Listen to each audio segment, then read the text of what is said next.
Thanks for listening to Baxie's Musical Podcast. If you like what you hear today, be sure to like it, rate it, share the hell out of it. You can also follow the show on Instagram, TikTok, and Facebook for regular updates because there's a whole hell of a lot more of them on the way. Today, we're brought to you by Metro Chrysler, Dodge, Jeep, and Ram at Chicopee. Stop by their state-of-the-art dealership next to BJ's and Big Y on Memorial Drive, or stop by their website at metrojeep.com and make it Metro. And drive home in your new Metro Chrysler, Dodge, Jeep, Ram today. It's Baxie's Musical Podcast.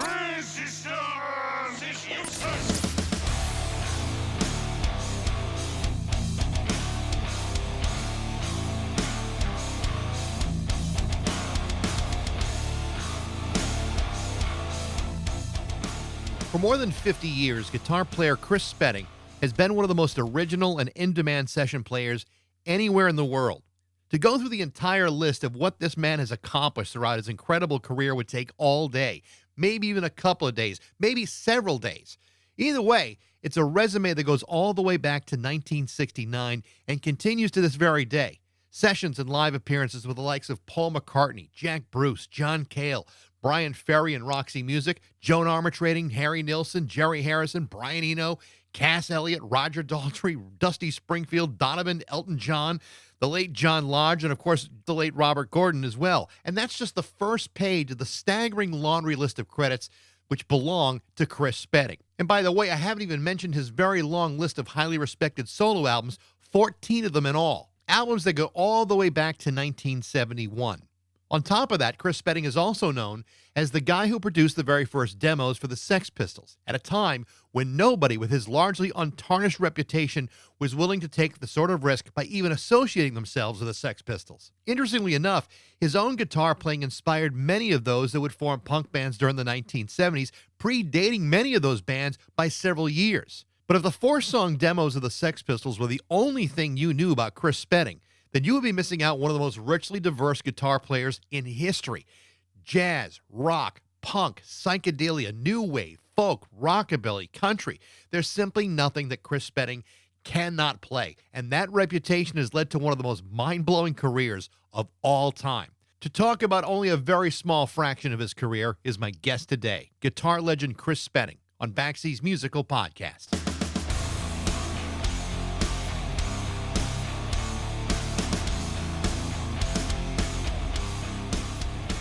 I know this is going to sound crazy, but everything I thought I knew about Chris Spedding represents maybe 3% of everything you've ever done, and fascinating and overwhelming at the same time. Like, as I'm going through this long resume of credits and accomplishments, the biggest question I have is: have you ever actually said no to anything? I don't think so. It doesn't. When you're in my sort of job, which is like a freelance. You rely on people calling you up, and it kind of goes against the grain to say no. And there's been a lot of times when I'm maybe not been too keen on the job that I'm going to, and it turns out to be something fantastic that I'm so glad I didn't turn down. The other side of that is that sometimes things that I'm really think are going to be fantastic that turn out to be very disappointing. So the answer to that quandary is just accept stuff and do the best you can. It's interesting you said that. I interviewed Carlos Alomar about a year and a half ago from, play with David Bowie for many, many years. And he basically said the very same thing. It's like you don't want to say no to something because you never know where, that experience may lead you to the next or to the next great opportunity. And it sounds been kind of the same marching orders you've had. Yeah, definitely. The people I've never, I remember when I was first invited to play with John Cale, I didn't know who he was. I'd not bought a Velvet Underground record. I didn't know at all who he was. And some of my friends said, that's a great credit to have. You got to go and do that. And so I ended up being like finding out that I had a lot in common with him, and we got on really well, and we did some worthwhile work together. So that's, if somebody had said, do you fancy going and playing with this John Cale character? I don't know. What else? What else is something on the television tonight? But well, I rely on that for my living. People call me up and they want a bit of guitar playing. I'm the guy. The things that is so interesting, and a lot of young players may not really embrace this, but it's the diversity of the career, from blues to jazz to pop to like proto punk. I mean, obviously, as a session player, you need to have a good understanding of all genres and all styles. But there's something about 50s era rock and roll, rockabilly, or however you want to call it, that seems to be particularly important to you. Tell me about that, and where does the love of that genre of music come from for you? Well, see, I was born in 1944. By the time 1956 came along, I was 12 years old, very impressionable. And I started hearing people like Elvis Presley, Eddie Cochran, Gene Vincent. I started out, I mean, the first guitar parts I started to try and copy was Scotty Moore and James Burton. Well, we didn't know their names then, I remember you buying Elvis Presley record and it say Elvis Presley with the Jordanaires. We thought, oh, that his backing group's really good. That guitar player from the Jordanaires is really good. Of course, we didn't know. We find out later on that Scotty Moore's the guitar player and the Jordanaires are the backing vocal group, which it wasn't apparent to us. We'd find out in the 60s. We find that out, not in the 50s. So the answer really to your question is I grew up with it. I'd played a little bit of music before because I had violin lessons from the age of 9, so I knew a little bit about music. And my parents were very anti anything. They were classical music people, and on the radio at home it was opera. That was it. So when I was finally exposed to not only puberty and girls but rock and roll, you can imagine the effect that had on a 12-year-old. So that's why when I came to play with Robert Gordon, it was like, oh, I know all this stuff. I knew I was as much ensconced in that genre as Robert himself was. Yeah. And he was definitely. So, Robert told me we didn't have the term rockabilly in the 70s in Britain. We just used to call the original stuff rock and roll. Right. As opposed to rock music or beat music, it was called rock and roll, the early stuff. And Robert said, I sure hope you can play this rockabilly, Chris. So I said, well, what's that? So he looked a bit worried and he said, the Elvis and Eddie Cochran stuff. Oh, I can do that. I can do that. That was my first love. I knew all Scotty Moore's his style. I wouldn't copy his licks, but his style. He was always my model for the rockabilly guitar parts. Really enjoying the Robert Gordon, the Hellified record. That was basically a bunch of previously unreleased songs. I mean, you guys really did sound like kindred spirits in a lot of ways. Tell me about working with him. I mean, it sounds like it must have been a tremendous amount of fun to be working with a guy that understands this music and loves it as much as you do. We were lucky like that. That Hellified record was an odd thing. It was put together by Robert, and then he sent me by email the backing tracks without the guitar parts on. So we did it. I was sitting here in the UK, in the south coast of the UK, and he was in New York, and we'd do that sort of thing, which is quite common with musicians these days. We probably know. We just get something on an email, and we put it in our home computer, put our part on, and send it off. That's how we work now. The days of getting together with a bass player and a drummer and a producer in the studio, it's very rare. It's very nice when it happens, but pretty rare. And that album was done like that. I would know what he wanted because I've been working with him for about 40 years. So it wasn't as if, after I've got on the phone and play him what I had, and he would comment, see whether it was right or not. I'd play him something if he liked it. Say, yeah, that's it. That's good. Right, next one. So that was quite an unusual way of working, but very productive, I thought. Classical music and opera were the predominant in the house. Guitars are not predominantly obvious in a lot of classical music. And you said that violin was your first instrument. Yeah. How did you convince your parents to allow you to play guitar? Did you not give them much of a choice? I chose the violin. I didn't know anything about dance music. Rock. They wouldn't even listen to Rosemary Clooney and Bing Crosby. It was opera version when I heard that sort of singing style, which we don't need to sing like that now because we have microphones. But that sort of full-on sort of head tone singing, don't care for it very much. I didn't know any other type of music. violin was an obvious thing for me to ask to play. Oh, can I play the violin? Sure, we'll get you a violin. We'll send you off to lessons, which is what happened. And when I started, we had this thing which you probably heard of called skiffle. Yes.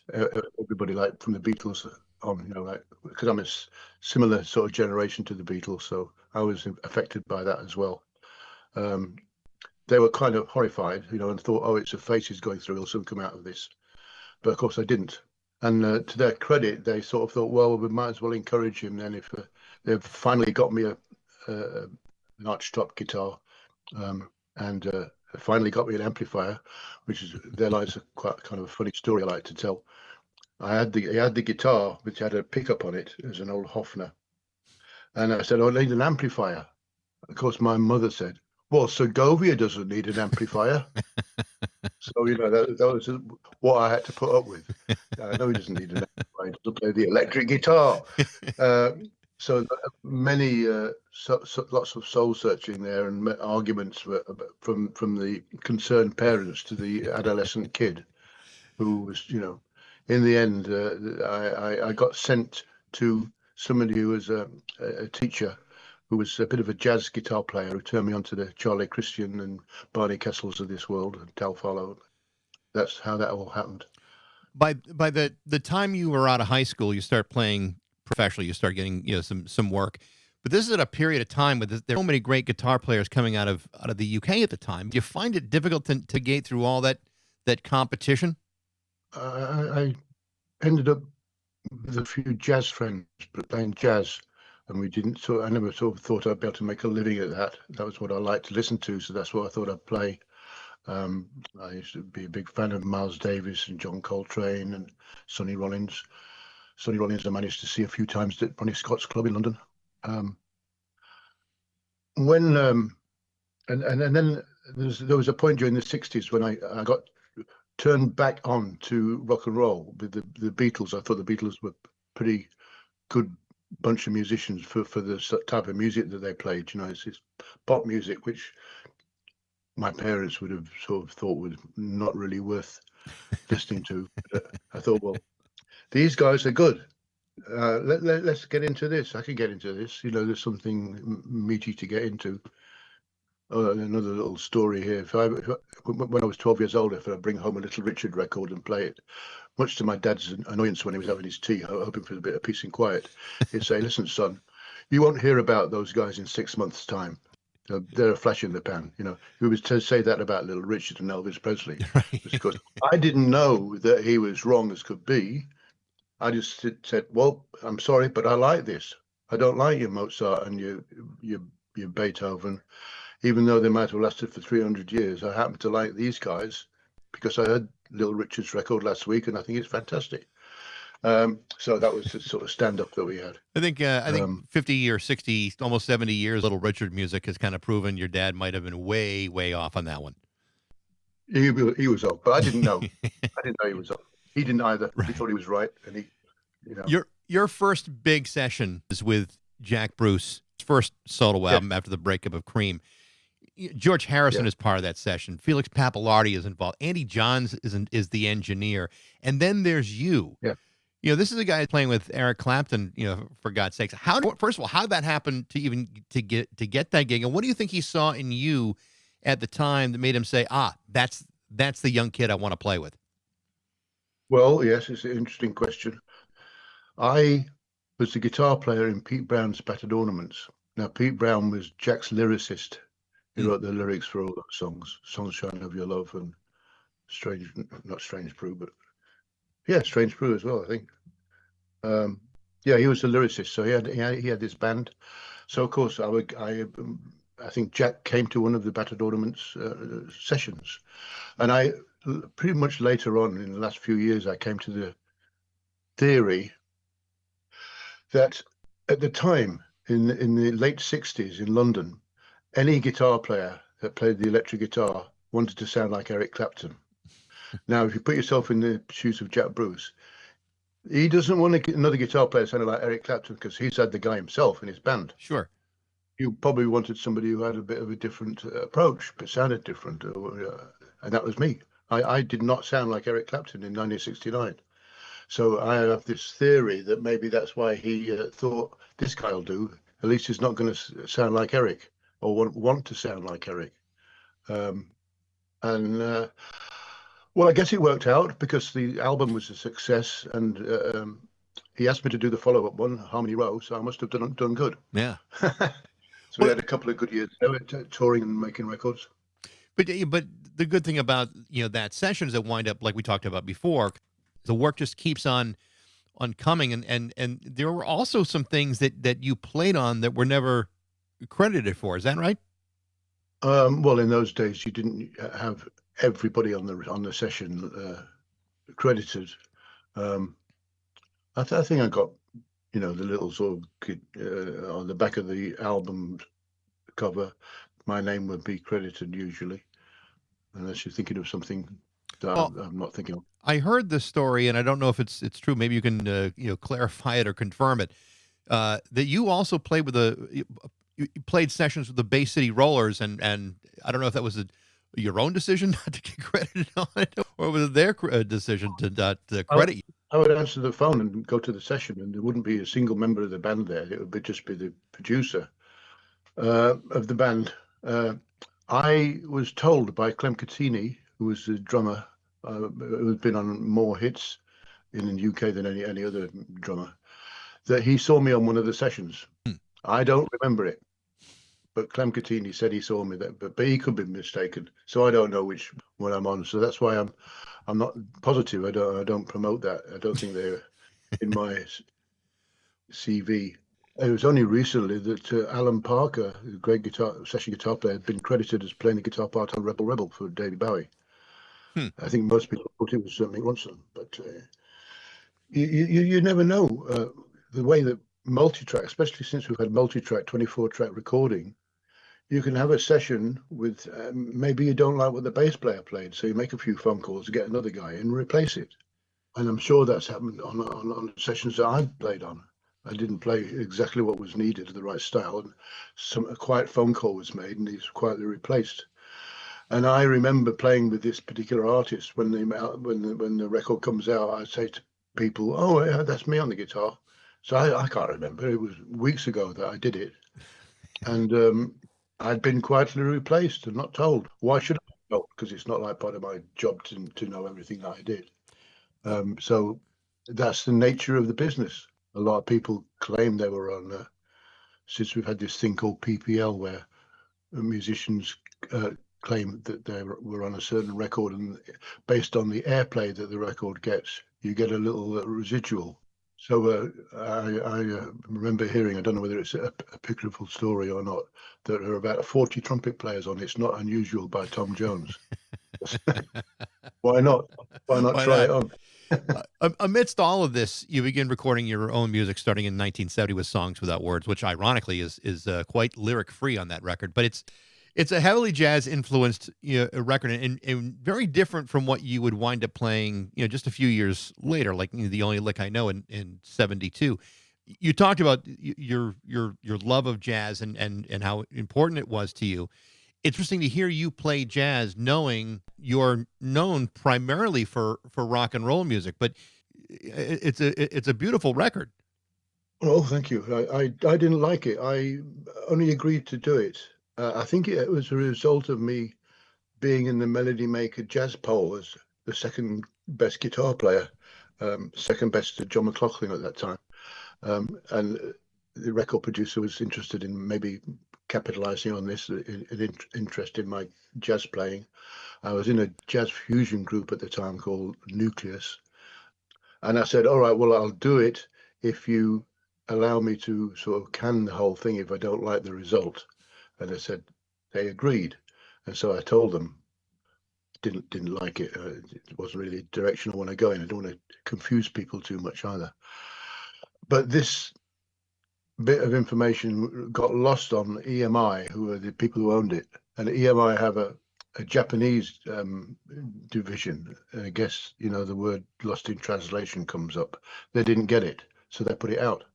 So it was a mistake, but putting it out. Really? But as you were saying, you like it. People do like it.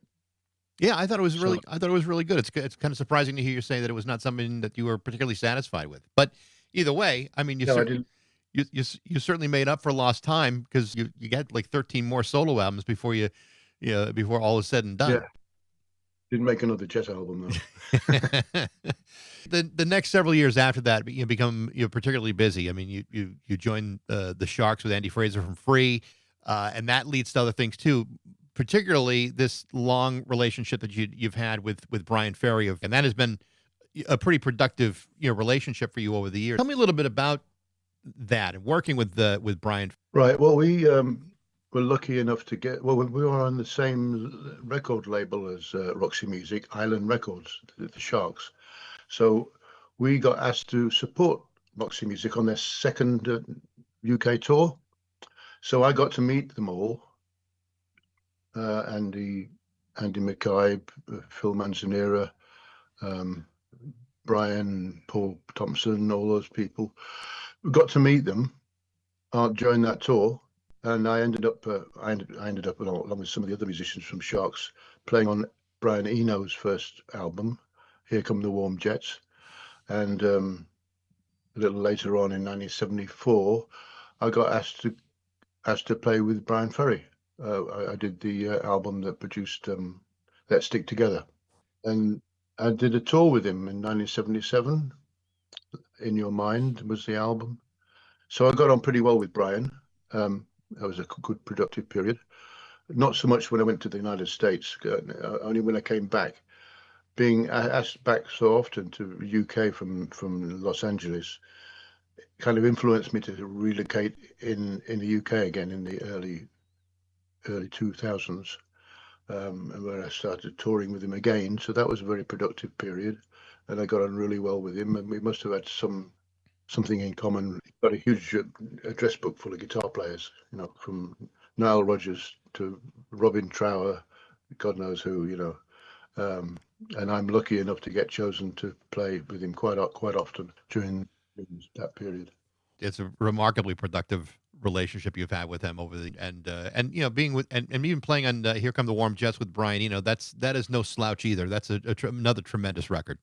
I like that record. Yeah, Yeah. It's the only record he made like that. It's sort of a pop record, which I call it a pop record compared to his more experimental stuff. One of the things that you are known for, in my understanding, was something that a lot of people told you not to do, and that was to get involved in recording the Sex Pistols, and a lot of people. All right.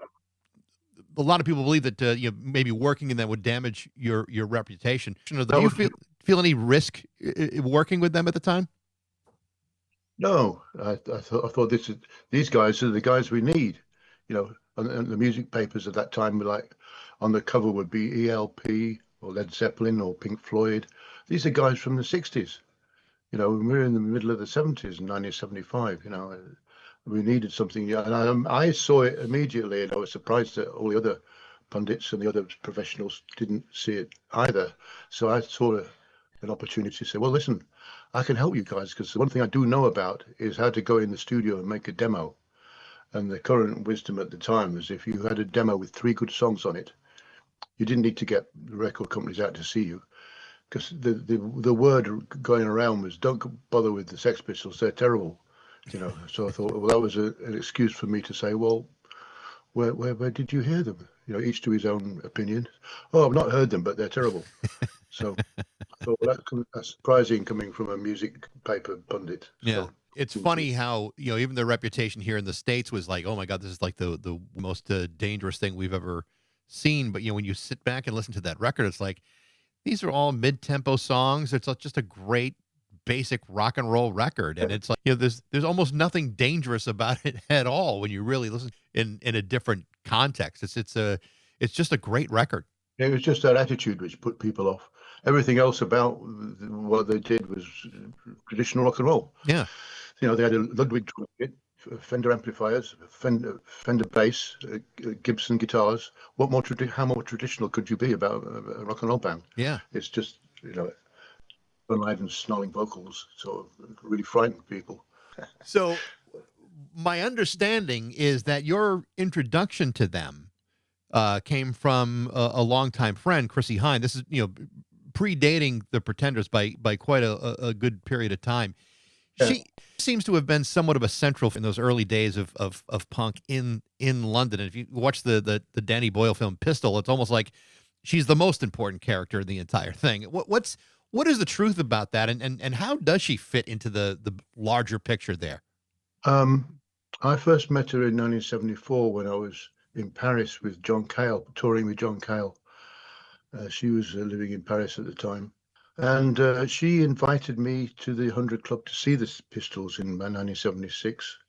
And I think she knew with Vivienne Westwood and Malcolm McLaren people and worked maybe as a model or maybe as a sales girl at the sex shop.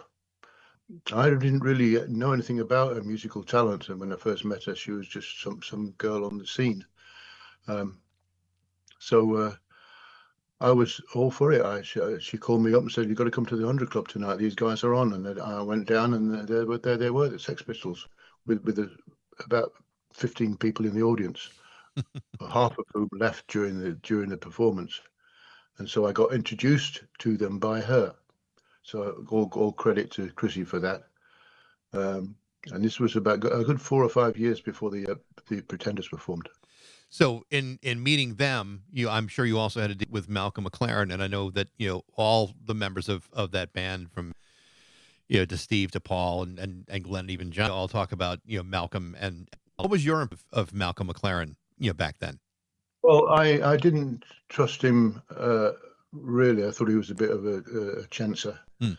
In fact, the first demos that I did with the first time the Sex Pistols were ever in the studio, I found this studio. It's the same studio we used with Eno. Here Come the Warm Jets at Majestic Studios in Clapham.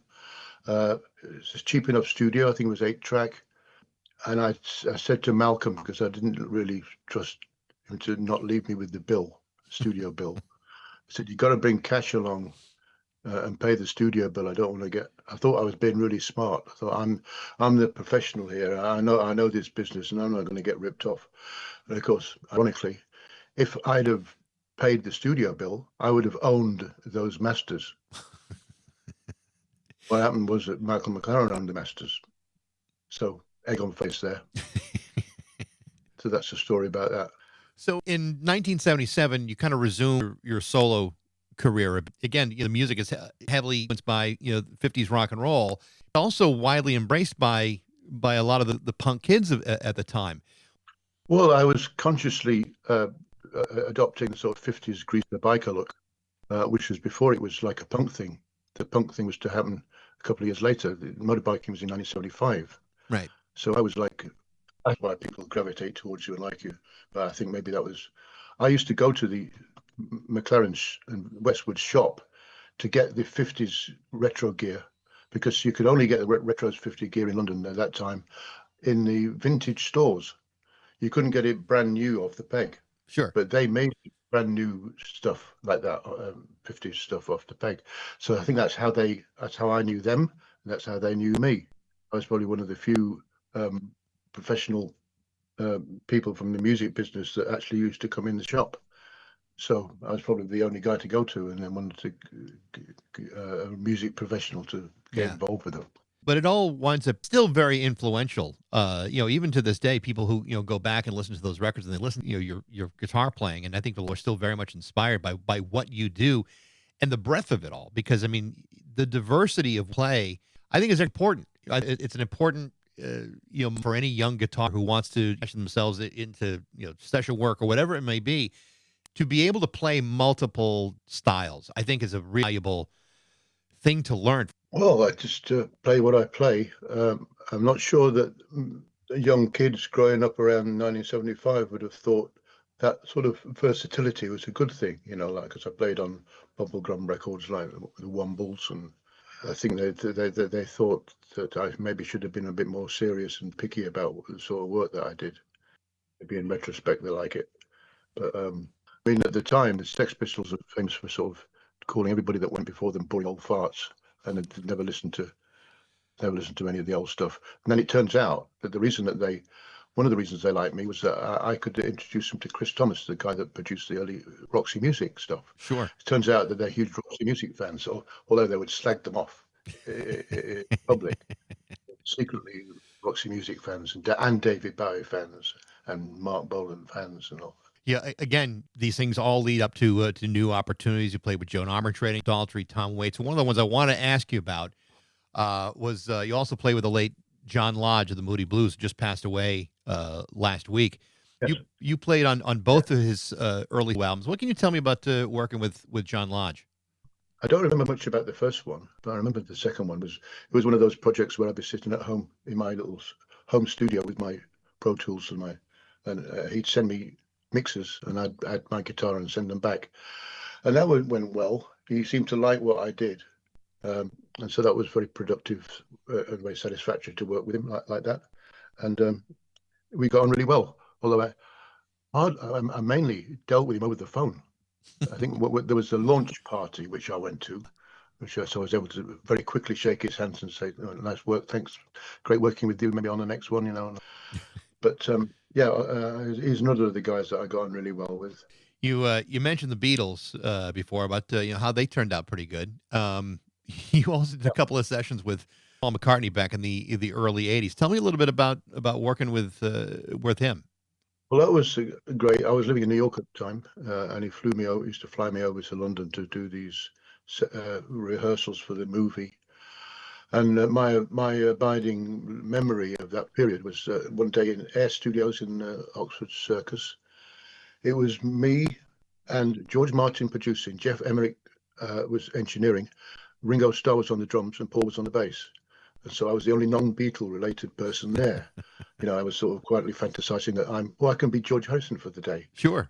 So that's what I remember. It was quite a surreal experience and one of my cherished memories. I know other people who've played with him, and they all kind of say the same thing. It's like he's a Beatle, but yet the odd things about it is like, okay, it's Paul McCartney, but he's my boss for the day. I mean, it's got to be kind of hard to get that fanboy part out of your system when you're working with a guy like that. Well, I think he'd heard me play with Bryan Ferry, so he kind of knew that he wanted the style of playing that I come up with, whatever that is. He knew what he was getting. He wasn't just a guitar player; he was getting Chris Spedding. Yeah. I was fairly confident that he would like what I did, which he did. He was very easy to work with, and as you say, is this surreal thing about yes, here I am doing my job, my day job, but it's Paul McCartney. Yeah. I told a friend of mine today that I was going to be talking to you, and he's a huge fan, and he said, "Well, please mention my name. So if I don't mention Tex Mosley in this interview, he's going to kill me." So what's the name again? Jess? Tex Mosley. He plays for a band. Okay. He plays in a band now called the Neverland Ranch Davidians, which I think is like one of the best band names in years. But he's a huge fan and plays a lot of 50s style rockabilly type stuff. Really cool stuff. All right. Yeah. Well, thanks for that. I appreciate the time you're spending. I've been absolutely fascinated by your career. Even more fascinated by the research I've been able to do, figuring out what else you've done. It's absolutely an amazing body of work. Okay. Well, thank you. You bet. Well, to sum it up, I just play the guitar and people send me money. That's all that matters. Yeah. Have a great night, and thanks again. All right. It's been a pleasure. Thank you very much. Thank you, Chris. Bye-bye. Thanks for listening to Baxie's Musical Podcast. I hope you enjoyed it. If you did, you can email me at bax@rock102.com. I'd love to hear what you think. Also, be sure to follow the show on Instagram, Facebook, and TikTok for future updates. Thanks again to Metro, Chrysler, Dodge, Jeep, and Ram at Chicopee for their support, but most of all, thanks to you for listening to Baxie's Musical Podcast.